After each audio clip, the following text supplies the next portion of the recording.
अस्सलाम वालेकुम, मैं हूं इकरामुल्लाह जोया। मेरे साथ मौजूद हैं फैज़ान रिजवी साहब। इस व्लॉग में हम मशरिक़ वुस्ता समेत दुनिया भर की अहम तरीन खबरें जो हैं वो आपके साथ शेयर करेंगे। सबसे पहले इसराइल और जो गज़ा है उसके दरमियान की जो जंग बंदी की सूरत हाल है, उसमें जो बहाना बनाया जा रहा था इसराइल की जानिब से कि आखिरी कैदी की जो लाश है वो नहीं मिल पा रही, तो अब वो लाश जो है वो भी मिल चुकी है। फैज़ान साहब, तो अब ये बहाना जो है इसराइल को जो मिला हुआ था, अब तो वो भी ख़त्म हो चुका। अच्छा कि आपने बिल्कुल दुरुस्त कहा। ये जो पहला मरहला था ना, जंग बंदी मुआहिदे का पहला मरहला, इसके अंदर ये तय पाया था कि जी हमास की जमात की जानिब से कैदी वापस किए जाएंगे और बदले में इसराइल राफा बॉर्डर को खोलेगा, इमदाद के ट्रक्स देगा, येलो लाइन तक अपनी फौजों को पीछे हटा लेगा। अब ये जो पहला मरहला था जो आज मुकम्मल हो गया, ये आखिरी कैदी की लाश मिलने के बाद, तो इस मरहले के अंदर सिर्फ एक नुक्ते पर अमल दरामद हुआ कि हमास की जमात की जानिब से 20 जिंदा कैदी इसराइल के हवाले कर दिए गए और 28 मुर्दा कैदियों में से 27 मुर्दा कैदी तो आज से यूं कह लें कि 1-1.5 महीना पहले हमास की जमात ने 27 मुर्दा कैदी भी इसराइल के हवाले कर दिए थे। एक मुर्दा कैदी, एक कैदी की जो लाश है उसको लेकर ये मामला फंसा हुआ था या फिर बहाना मिला हुआ था इसराइल को, जिस तरह से आप कह रहे हैं ना कि इसकी जानिब से वायलेशन, सैकड़ों शहादतें, हजारों एड के ट्रक्स को इसने ये कहकर राफा बॉर्डर से दाखिल नहीं होने दिया और राफा बॉर्डर को इसने बंद रखा कि जब इससे कहा जाता था कि जी आप तो जंग बंदी मुआहिदे की खिलाफ वर्जी कर रहे हैं, तो इसराइल के ऑफिशियल्स कहते थे कि जी हमास की जमात खिलाफ वर्जी कर रही है। हमास की जमात ने जो कमिटमेंट की थी उसके मुताबिक हमास की जमात ने तमाम कैदी और तमाम कैदियों की लाशें इसराइल के हवाले नहीं की। अब गजा की सूरत हाल देखें, वहां पर मलबे का ढेर देखें और उसके अंदर से इसराइली कैदी की, एक कैदी की लाश को तलाश करना, वो भी बॉडी पार्ट्स की सूरत में, तो ये बड़ा मुश्किल अमल था। इसलिए बहुत टाइम लग गया, तकरीबन 1-1.5 महीना इस लाश की तलाश में लग गया। अब मैं आपको एक बहुत इंपॉर्टेंट स्टोरी जो सामने आई, अमरीकी जरीदा है एक्सियस, उसके ऊपर ये स्टोरी सामने आई कि जो लाश 1.5-2 महीने से नहीं मिल रही थी, ये 2 दिन के शॉर्ट ऑर्डर पर, अमेरिका का ऑर्डर था और बड़ा सख्त ऑर्डर था, तो ये 2 दिन के अंदर अंदर ये लाश कैसे मिल गई। कहानी ये है कि ये गजा बोर्ड ऑफ पीस या बोर्ड ऑफ पीस की जो तकरीब हुई ना, जहां पर 19 कंट्रीज मौजूद थे, आपके वजीर आजम शहबाज शरीफ समेत जो ज्यादातर मुस्लिम कंट्रीज के सरबराहान हैं वो यहाँ पर मौजूद थे, 19 कंट्रीज के। यहाँ पर इकराम साहब 20वीं सीट भी थी और वो 20वीं सीट थी इसराइल के सदर आइजैक, जो इसहाक है ना इसराइल का सदर, उसके लिए 20वीं सीट भी यहाँ पर लगाई गई थी और इसराइल के सदर को मदऊ किया गया था अमेरिका की जानिब से और उसने आना था। बुध तक तो अमेरिका के ऑफिशियल्स जो हैं वो इसराइल के साथ राबते में रहे कि भाई किसको भेजोगे, सदर को भेजोगे या फॉरेन मिनिस्टर को भेजोगे, क्योंकि नेतन्याहू तो आ नहीं सकता था ना। इनवाइट तो नेतन्याहू को किया गया था अमेरिका की जानिब से, लेकिन नेतन्याहू के ऊपर आईसीसी जो इंटरनेशनल क्रिमिनल कोर्ट है ना, उसने नेतन्याहू के वारंट गिरफ्तारी जारी कर रखे हैं, तो नेतन्याहू तो आ नहीं सकता था। अमेरिका ये चाहता था कि नेतन्याहू ना आए, लेकिन अपना कोई रिप्रेजेंटेशन इसराइल की जरूर हो, ताकि यहाँ पर मुस्लिम ममालिक के दरमियान में इसराइल के किसी वजीर या सदर को बिठाकर मैं दुनिया को ये दिखाऊं कि देखो मैं एक नया मशरिक वुस्ता बनाने की जानिब जो है वो मैं पढ़ रहा हूँ। लेकिन सब क्या अगर वो होते और बैठे होते और हमारे वजीर आजम जो है वो भी साथ बैठते? और सर ये इसको इनवाइट किया गया था, 20 सीटें यहाँ पर लगनी थी, सबको पता था। ये जो 19 थे ना, इनको पता था उस खबर के मुताबिक कि यहाँ पर इसराइल के नुमाइंदे ने भी बैठना, फिर भी ये वहाँ पर बैठ गए, तालियां बजाने लग गए सारे के सारे। अब ये तो खबर के मुताबिक नेतन्याहू ने दरमियान में टांग, अगर नेतन्याहू ना अड़ाता, तो ये जिस तरह से आप सवाल कर रहे हैं ना, तो यहाँ पर बैठा हुआ नजर आता आपको इसराइल का सदर या इसराइल का फॉरेन मिनिस्टर, और ये उसके साथ बैठे हुए। तो नेतन्याहू ने टांग अड़ाई खबर के मुताबिक और नेतन्याहू ने कहा कि नहीं जी, मेरा कोई नुमाइंदा जो है वो स्पेशली जो सदर है वो नहीं जाएगा। नेतन्याहू ने कहा कि मैं तो आ नहीं सकता, मेरे तो वारंट गिरफ्तारी जारी कर रखे हैं आईसीसी ने, लेकिन मैं अपने सदर को नहीं भेजूंगा। अब ये इसराइल के वजीर आजम और सदर के दरमियान ना इकराम साहब एक चपकलश है।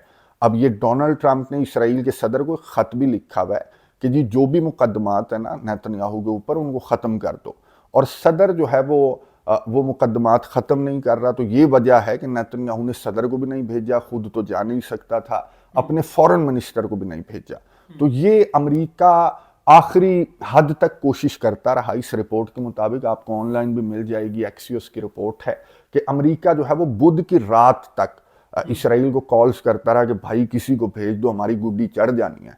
اگر اسرائیل کا کوئی نمائندہ بیٹھ گیا نا یہاں پر اتنی گیدرنگ ممالک کے درمیان میں اگر بیٹھ گیا اور شہباز شریف وہاں پہ بیٹھ جاتے تو واپس آ کے کیا منہ دکھاتے ہیں؟ سر یہ تو بس نیتن یاہو کا شکریہ کریں کہ اس نے اپنے پھڈے آپسی پھڈے کے چکر میں ان کو بچا لیا، ورنہ یہ تو سر یہ منہ دکھانے ابھی بھی اتنی ان کے اوپر تنقید ہو رہی ہے کہ آپ اس بورڈ کے اندر بیٹھ گئے جس بورڈ میں اسرائیل بھی ہے، لیکن اگر اسرائیل پریکٹیکلی یہاں پر ہوتا تو پھر آپ خود اندازہ لگائیں گے عوام کا غصے کا لیول کیا ہوتا. اور دوسری وجہ اسرائیل کی جانب سے نمائندہ نہ بھیجنے کی کہ اگر صدر کے ساتھ تیرا پھڈا ہے تو انہیں صدر کو نہیں بھیجا تو پھر فورن منسٹر کو بھیج دیتا. ترکیہ کا بھی تو فورن منسٹر ہی بیٹھا ہوا تھا نا اس تقریب کے اندر. تو وہ وجہ ترکیہ ہی بتائی جا رہی ہے کیونکہ ترکیہ کے اس بورڈ کے اندر موجودگی پر بھی اسرائیل کو کنسرنس تھے اور اسرائیل نے امریکہ کو کہا تھا کہ بھائی میرے سے مشورہ کیے بغیر تمہاری مجال کیسے ہوئی کہ تم نے ترکیہ کا نام ڈال دیا. تو یہ وجہ ہے کہ اسرائیل نے اپنے صدر کو بھی نہیں بھیجا، اپنے نمائندے کو بھی نہیں بھیجا اور اس پر امریکہ ہو گیا ناراض اسرائیل سے اس خبر کے مطابق. اور امریکہ نے اس تقریب کے اندر یہ اناؤنس کیا کہ جی دوسرے مرحلے میں ہم داخل ہو گئے ہیں، قیدی کی ایک لاش باقی ہے، وہ مل جائے گی تو وہ ڈھونڈ لیں گے، لیکن ہم دوسرے مرحلے کے اندر داخل ہو گئے ہیں، اگلے ہفتے ہم رافع بارڈر کو کھول دیں گے. اب یہ اسرائیل کو یوں کہہ لیں کہ ایک طرح سے امریکہ نے میسج دیا کہ تم نے ہماری یہ سبکی کا سامنا امریکہ کو کرنا پڑا کہ یہاں پر اسرائیل کو امریکہ نہیں بٹھا سکا. اور ڈونلڈ ٹرمپ جو دکھانا چاہ رہے تھے دنیا کو وہ صرف نیتن یاہو کی ایک ضد کی وجہ سے ڈونلڈ ٹرمپ نہیں دکھا سکے. تو ڈونلڈ ٹرمپ نے کہا کہ بھائی رافع بارڈر ہم کھول رہے ہیں اگلے ہفتے. اب اسرائیل کا یہ رد عمل سامنے آیا کہ جی رافع بارڈر تب کھلے گا جب لاش ملے گی. تو یہ وہ وقت تھا 2 دن پہلے اسرائیل کا بیان سامنے آیا تھا کہ رافع بارڈر تب کھلے گا جب لاش ملے گی. تو امریکہ نے پھر میڈیٹرز کو کہا کہ بھائی لاش ڈھونڈو، زمین کھودو، آسمان ڈھونڈو، لاش نکال کر دو تاکہ ہم رافع بارڈر کو کھولیں. اب یہ پھر میڈیٹرز کو حماس کی جماعت نے کہا کہ ہم نے تو بھائی 2-3 ہفتے پہلے جو لاش کی لوکیشن ہے نا وہ بتا دی تھی میڈیٹرز کو. اب میڈیٹرز پہ ڈیپینڈ کرتا ہے کہ وہ لاش ڈھونڈیں، مشینری بھیجیں اور لاش نکال کر اسرائیل کو دیں. تو یہ خبروں کے مطابق امریکہ کی جانب سے آرڈر آیا ہے سخت قسم کا. تو یہ لاش بھی باہر آ گئی اور اسرائیل نے اس کی شناخت بھی کر لی اور اسرائیل نے بھی کنفرم کر دیا کہ ہاں جی لاش جو ہے وہ ہمیں مل چکی ہے اور یہ اسی قیدی کی لاش ہے جو قیدی مسنگ تھا. فیضان صاحب اب کیا جو ہے بارڈر اوپن ہوگا؟ اچھا رافع بارڈر تو امریکہ نے کہا کہ جی 1 ہفتے میں اوپن ہو جائے گا. اب اسپیسیفک ڈیٹ نہیں بتائی، آنے والے یوں کہہ لیں کہ 48 گھنٹوں میں ایکسپیکٹ کرنا چاہیے کہ رافع بارڈر جس کو اس بہانے سے اسرائیل نے بند کر رکھا تھا اس کو اب کھول دیا جائے گا. اب اسرائیل سے سوال پوچھا گیا کہ ہاں جی اب اگلا بہانہ کون سا؟ اب تو ساری لاشیں بھی آ گئی، سارے قیدی بھی آ گئے، تو اب تو رافع بارڈر کھلے گا. تو اسرائیل کی آپ ڈیٹائی دیکھیں کہ اسرائیل کی جانب سے کہا گیا کہ کھلے گا تو کھلے گا، لیکن سیکیور تو ہم ہی کریں گے نا. رافع بارڈر کے اوپر سیکیورٹی تو ہماری ہوگی، فوجی تو ہمارے ہوں گے. ہماری چیک سے گزرے بغیر تو کوئی پرندہ بھی غزہ کی پٹی کے اندر داخل نہیں ہو سکے گا. تو رافع بارڈر تو کھلے گا، لیکن آپ خود ہی اندازہ لگا لیں کہ وہ کون سا کھلے گا کہ جس کے کھلے ہوئے بارڈر کے اوپر بھی اسرائیل کی فوجیں کھڑی ہوئی ہوں گی اور ان کی چیکنگ کے بعد جو بھی ٹرک اندر جائے گا یا جو بھی بندہ اندر جائے گا تو وہ اسرائیل کی چیکنگ کے بعد اندر جائے گا. فیضان صاحب اب بڑا اہم پوائنٹ ہے کہ حماس کی جو جماعت ہتھیار ڈالے گی یا نہیں ڈالے گی، اس پر کیا؟ یہ آپ نے بڑا امپورٹنٹ سوال کیا اور یہ سب سے اہم سوال ہے کہ حماس کی جماعت ہتھیار ڈالے گی یا نہیں ڈالے گی. اور اگر نہیں ڈالے گی تو پھر ان سے ہتھیار جو لینے کا معاملہ ہے تو یہ جو کنٹریز بیٹھے ہوئے تھے تو ان میں سے کون سے کنٹریز کی فوجیں ہوں گی، کون یہ کردار ادا کرے گا. لیکن امریکہ نے یہ کہا کہ نہیں جی حماس کی جماعت ہتھیار ڈالے گی اور اس کو بدلے میں کچھ کنسیشنز بھی امریکہ جو ہے وہ دے رہا ہے. کنسیشنز کیا ہیں کہ جی ہتھیار جمع کرواؤ اور غزہ کی پٹی سے چلے جاؤ. دوسرا آپشن یہ ہے کہ جی ہتھیار جمع کرواؤ اور پرامن طریقے سے غزہ کی پٹی کے اندر آپ رہ بھی سکتے ہیں. یہ اب جو ہے وہ ایڈیشن کیا گیا ہے کہ جی آپ ہتھیار جمع کروا کر غزہ کی پٹی کے اندر رہ سکتے ہیں لیکن ڈسارم ہو کر رہ سکتے ہیں. اب اس نقطے پر اسرائیل کو اعتراض ہے. اسرائیل کی جانب سے یہ کہا جا رہا ہے کہ نہیں جی رہنے شہنے کا کوئی آپشن نہیں ہے، ان کو سرزمین فلسطین سے جانا ہی جانا ہے.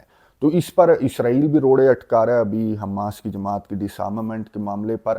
اور حماس کی جماعت کی جانب سے کوئی اس طرح کا ایگریمنٹ ظاہر نہیں کیا گیا. حماس کی جماعت کی جانب سے تو یہ موقف سامنے آیا کہ بھائی پہلے مرحلے کا ایک نقطہ مکمل ہوا نا، باقی نکات کہاں مکمل ہوئے؟ یہ جو شہادتیں ہیں، یہ جو خلاف ورزیاں ہیں، یہ جو ایڈ کے ہزاروں ٹرکس نہیں داخل ہونے دیے، تو وہ سارے نکات مکمل کرو نا۔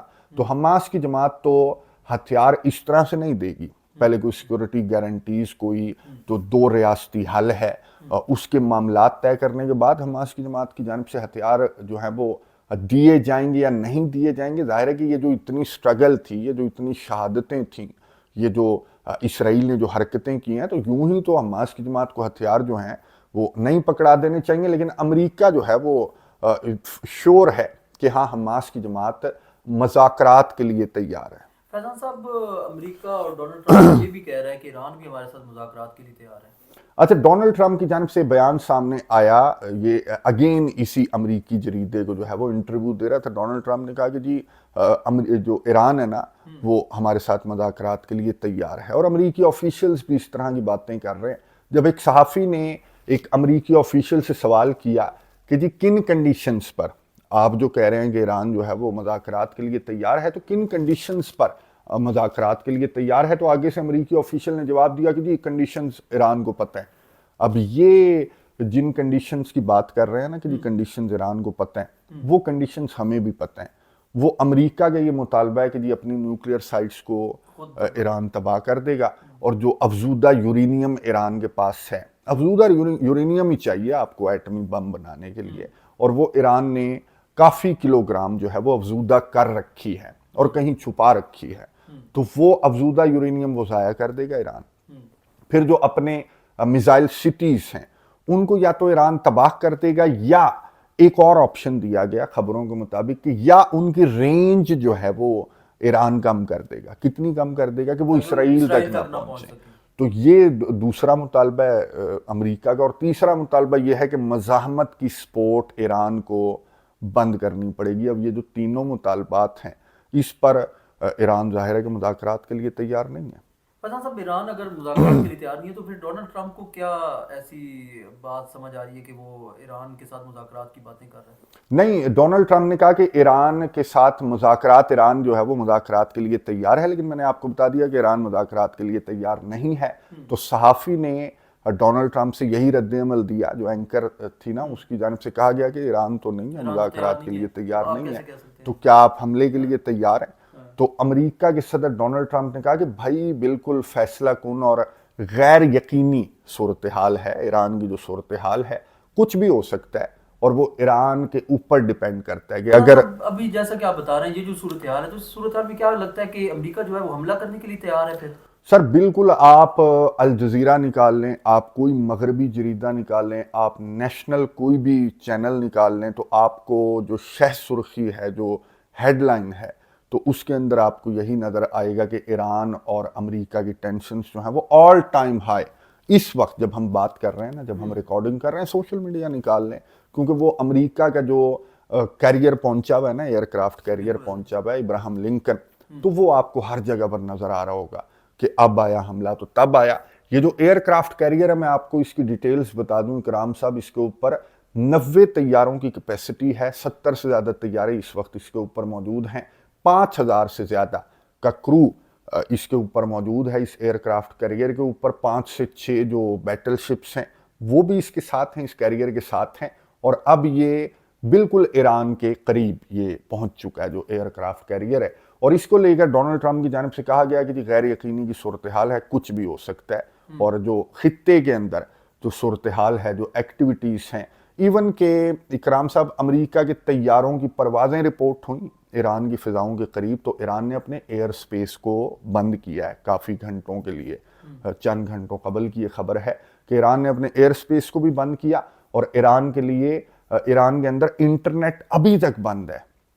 کوئی 18واں 19واں دن ہے کہ ایران کے اندر، حالانکہ وہ مظاہرے تو تھم گئے نا، معاملہ تو ٹھنڈا ہو گیا، تو ایران کے آفیشیل سے پوچھا کہ جی انٹرنیٹ تو کھول دو، انہوں نے کہا نہیں، سیکیورٹی صورتحال جو ہے وہ ابھی ٹھنڈی نہیں ہوئی، تو سیکیورٹی سچویشن جب ٹھنڈی ہوگی تو ایران کے اندر جو ہے وہ انٹرنیٹ کو کھول دیا جائے گا۔ بہرحال فضائی حدود بند، انٹرنیٹ بند، سیکیورٹی ہائی الرٹ ہے، اور امریکہ کی جو ملٹری ایکٹیویٹیز ہیں وہ بھی بہت زیادہ رپورٹ ہو رہی ہیں ایران کے اطراف۔ फैजान साहब, मशरक़ वस्ती में एक वक्त ये जो जंग है वो मंडलाती हुई दिखाई दे रही है, तो इस पर मुसलमान ममालिक का क्या रद्द-ए-अमल देख रहे हैं? अब बिल्कुल मशरिक वस्ता के ऊपर, ईरान के ऊपर एक जंग के बादल जो हैं वो आपने दुरुस्त कहा कि मंडला रहे हैं, और अब जो है वो मुसलमान ममालिक का रद्द-ए-अमल भी आना स्टार्ट हो चुका है। आज बहुत इंपॉर्टेंट स्टेटमेंट सामने आई मुत्तहिदा अरब अमारात की जानिब से, क्योंकि मुत्तहिदा अरब अमारात को लेकर लास्ट वीडियो के अंदर भी हम बात कर रहे थे कि कुछ खबरें गर्दिश कर रही थी कि उर्दन और यूएई के अंदर अमेरिका की एक्टिविटीज़ बहुत ज़्यादा रिपोर्ट हो रही हैं। तो इस वजह से खबरें गर्दिश कर रही थी कि यहाँ से जो हमला है ना, उर्दन से तो डिफेंस बहुत ज़्यादा मजबूत होगा, इसराइल का डिफेंस, और यूएई से कोई हमला अमेरिका की तरफ से किया जाएगा। तो यूएई ने कहा कि ना हमारे पानी, ना हमारी फ़िज़ाएँ, ना हमारे अड्डे, हम कुछ भी इस्तेमाल नहीं होने देंगे ईरान के ख़िलाफ़। मुत्तहिदा अरब अमारात की जानिब से कहा गया, सऊदी अरेबिया की जानिब से कहा गया, और कतर की जानिब से कहा गया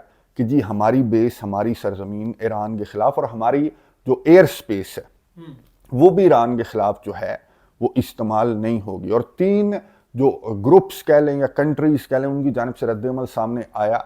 एक तो हिजबुल्लाह की जमात की जानिब से, जो लबनान के अंदर हिजबुल्लाह की जमात है, सर ना इनके पास जोरी हथियार हैं, ना इनके पास एयर डिफेंस सिस्टम है, और ये इसराइल से जंग लड़कर ये अब उतनी पावरफुल नहीं रही हिजबुल्लाह की जमात, लेकिन जो बयान है वो इतना पावरफुल है कि हिजबुल्लाह की जानिब से बयान सामने आया कि ईरान के ऊपर अगर जंग मुसल्लत की गई तो हिजबुल्लाह खामोश नहीं बैठेगी, खित्ते के अंदर जंग छिड़ जाएगी। एक तो हिजबुल्लाह की जानिब से बयान सामने आया। फिर इराक के अंदर है कताइब हिजबुल्लाह, ये भी एक ग्रुप है, मज़ाहमत का ग्रुप है, इनकी जानिब से भी यही बयान सामने आया कि अगर ईरान के ऊपर जंग मुसल्लत की गई तो फिर हम भी जो है वो लड़ पड़ेंगे ईरान के ख़िलाफ़, जो भी पार्टियां हैं उनके साथ। फिर हौसी मुजाहिदीन की जानिब से, जो यमन के हौसी मुजाहिदीन हैं, उन्होंने कहा कि भाई आपके एयर क्राफ्ट कैरियर को हम जो है वो मॉनिटर कर रहे हैं, और अगर यहाँ से कोई हमला ईरान के ऊपर लॉन्च किया जाता है तो आपका एयर क्राफ्ट कैरियर हौसी मुजाहिदीन के मिसाइलों का निशाना होगा।